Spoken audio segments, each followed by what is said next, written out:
बड़ा हुआ तो क्या हुआ, जैसे पेड़ खजूर, पंथी को छाया नहीं, फल लागे अति दूर, कर्ज बढ़ाऊ ये बजट बेकार है। जी बहुत धन्यवाद। जिस दिन से मैं चला हूँ मेरी मंजिल पर नज़र है, आँखों ने कभी मील का पत्थर नहीं देखा। सरकार के इस शेर के उत्तर में जनता बोल रही है, आँखों में अमीरों की बस कोठियाँ रहीं, तभी तो कभी मील का पत्थर नहीं देखा। सबका साथ सबका विकास, लेकिन बजट में ये नहीं दिख रहा है। जनता का कट गया साथ, महंगाई ने कर दिया नाश। बताओ कितनी महंगाई है। तुम सोच रहे हो बस बादल की उड़ानों तक, मेरी तो निगाहें हैं सूरज के ठिकानों तक। जब बजट खर्च नहीं कर पा रहे हैं तो हर साल बजट का आकार बढ़ाने का औचित्य क्या है? सरकार ने इस विकास का बजट बताया है। जी पंकज, माननीय श्री शिवपाल जी। और मैं इस बजट के द्वारा अफसरशाही ने सरकार को भी गुमराह किया और सरकार ने सदन को और उत्तर प्रदेश की जनता को गुमराह करने का काम किया है।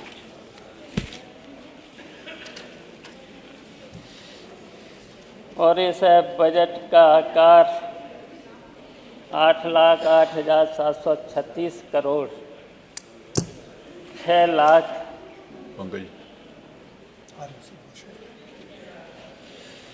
प्रस्तुत किया है।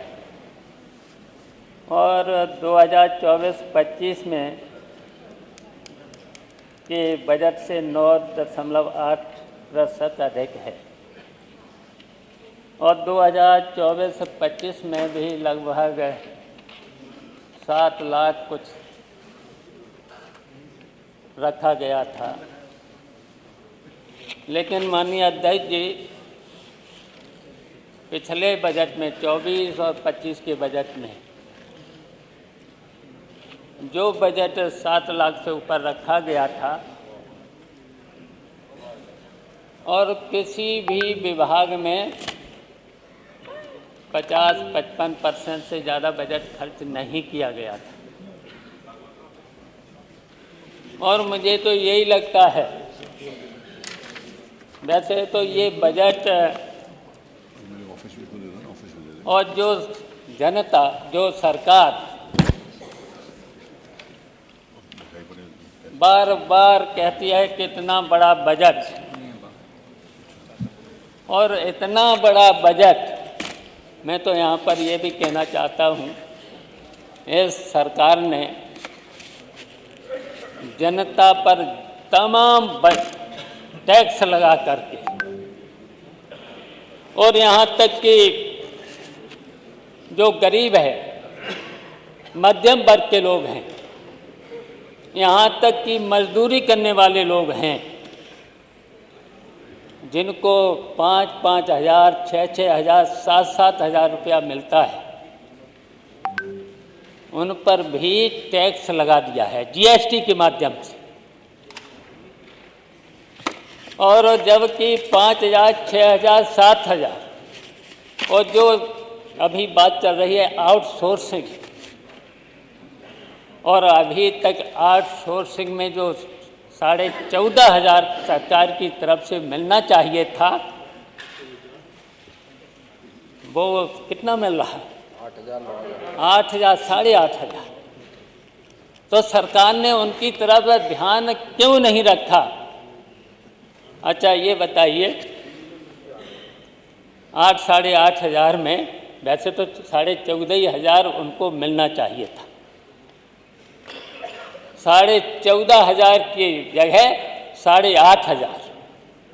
और 8,500 में हम पूछना चाहते हैं, क्या उसका परिवार चल सकता है? बिजली का बिल कितना आता है? बिजली के साथ साथ अगर 2 बच्चों को पढ़ाना है, अगर 2 बच्चों को पढ़ाना है, स्कूल भेजना है, तो उसमें भी फीस लगे। और ये सरकार कह रही कि मैंने सबका ध्यान रखा, और यहाँ तक कि कहा है बहुत बार, कई बार इन्होंने कहा है सबका साथ सबका विकास, लेकिन बजट में ये नहीं दिख रहा है। जनता का कट गया साथ, महंगाई ने कर दिया नाश। बताओ कितनी महंगाई है, तो इन गरीबों का भला कैसे होगा, घर कैसे चलेगा, बच्चों को कैसे पढ़ें, और भी है स्वास्थ्य संबंधी भी बीमारियां हैं। तो बताओ गरीब का तो कोई ध्यान रखा ही नहीं।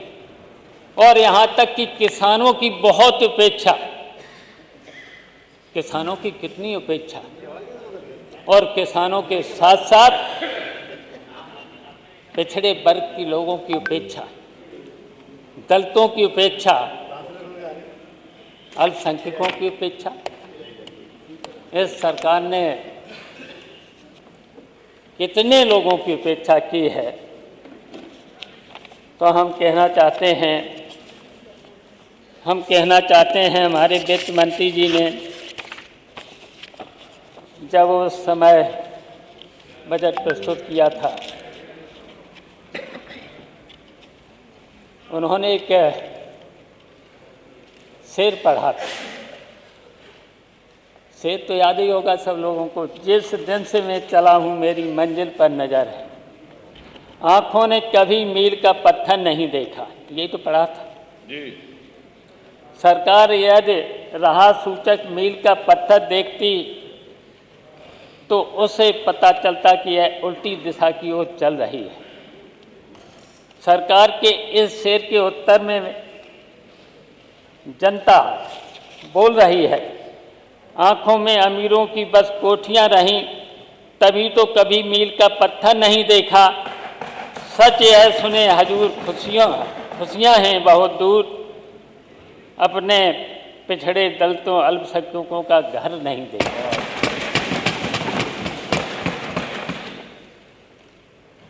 मान्यवर अधिष्ठाता महोदय, बहुत सी समस्याएं हैं बजट में। जनता के सामने बहुत सी योजनाएं थी, सिंचाई विभाग की बहुत सी योजनाएं थी।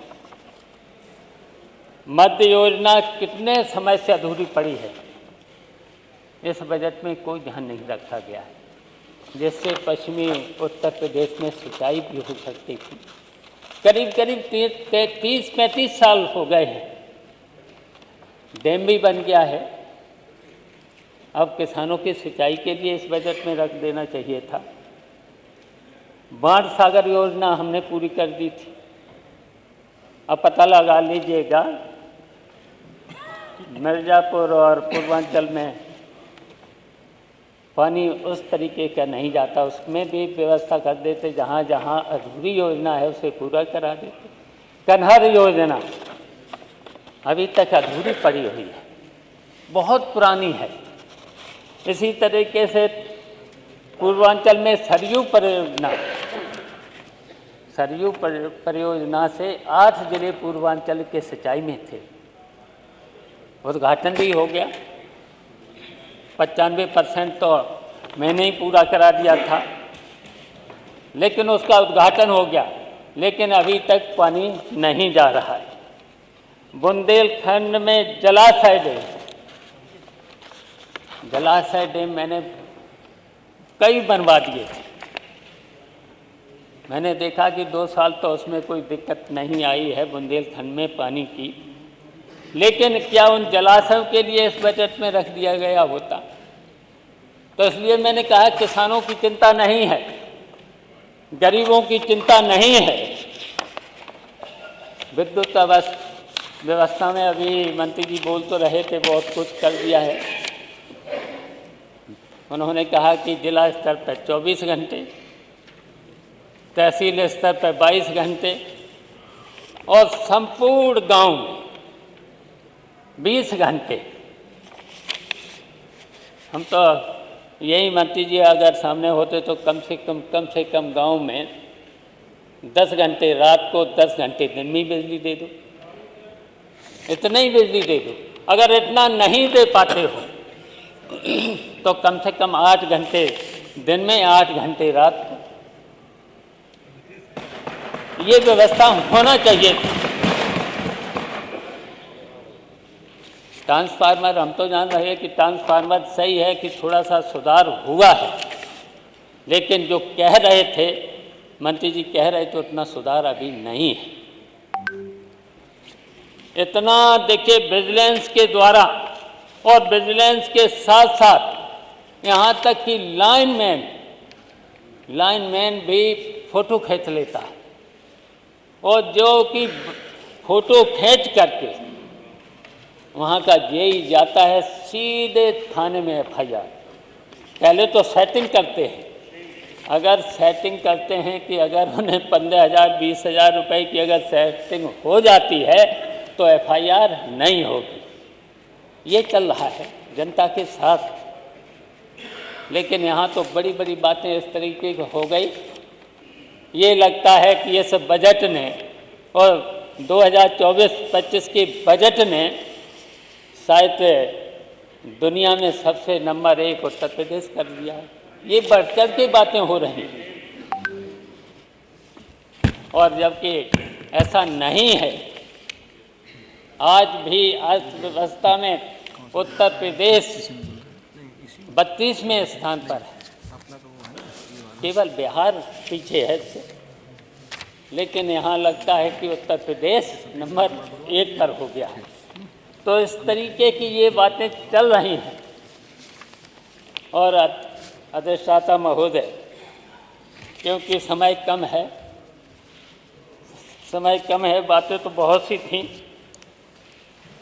कि महोदय सरकार अफसाही के दुष्चक्र में फंस चुकी है। अफसर सरकार से और सरकार सदन पर जनता से झूठ बोल रही है, तथ्यों को छुपाया जा रहा है। 2016-17 में हमारे प्रदेश की अर्थव्यवस्था 12.5 लाख करोड़ थी। हम लगभग तमिलनाडु के बराबर थे। सकल राज्य घरेलू उत्पाद के मामले में महाराष्ट्र से 22.70 लाख करोड़ रुपया, लगभग हम दूसरे स्थान पर थे, और आज हमारा प्रदेश 5वें स्थान पर पहुंच गया। ऐसे बढ़ चढ़ के बताई जा रही हैं। तो ये आंकड़ा सामने है। अर्थव्यवस्था के लिहाज से हमारा उत्तर प्रदेश आज 5वें पोजीशन खिसक गया। महाराष्ट्र, तमिलनाडु के बाद कर्नाटक, गुजरात की अर्थव्यवस्था हमारे प्रदेश की अर्थव्यवस्था से बड़ी हो गई। महाराष्ट्र 42.77 लाख करोड़, तमिलनाडु 21.55 लाख करोड़, कर्नाटक 28.9 लाख करोड़ रुपया, गुजरात 27.9 लाख करोड़ के बाद उत्तर प्रदेश की जीएसटी भी 24.99 लाख करोड़ रुपए है। सरकार से सच्चाई को स्वीकारने में और अपनी आर्थिक नीतियों को सुधारने की बजाय झूठ का पर्दा डाल रही है। जैसे जैसे जब बजट खर्च नहीं कर पा रहे हैं तो हर साल बजट का आकार बढ़ाने का औचित्य क्या है, समझ से परे है। अगर आज कबीरदास जी होते तो क्या कहते, बड़ा हुआ तो क्या हुआ जैसे पेड़ खजूर, पंथी को छाया नहीं फल लागे अति दूर, कर्ज बढ़ाऊ ये बजट बेकार है। जी बहुत धन्यवाद।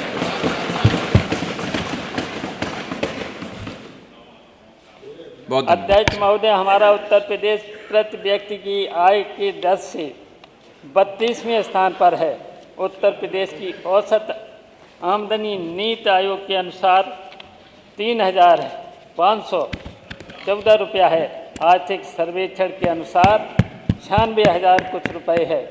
वहीं सिक्किम, दिल्ली, गोवा के प्रति व्यक्ति आय 5 लाख रुपए से अधिक, और तमिलनाडु, गुजरात, कर्नाटक जैसे बड़े राज्यों की जी बहुत धन्यवाद प्रति आय 3 लाख रुपए से अधिक है।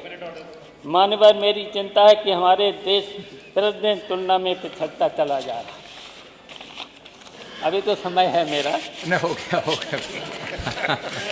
अगर समय है, नहीं, अगर समय नहीं है तो 2 मिनट तो हैं, नहीं एक तो हम मिनट कुछ नहीं अब बोलना चाहते हैं। एक मिनट केवल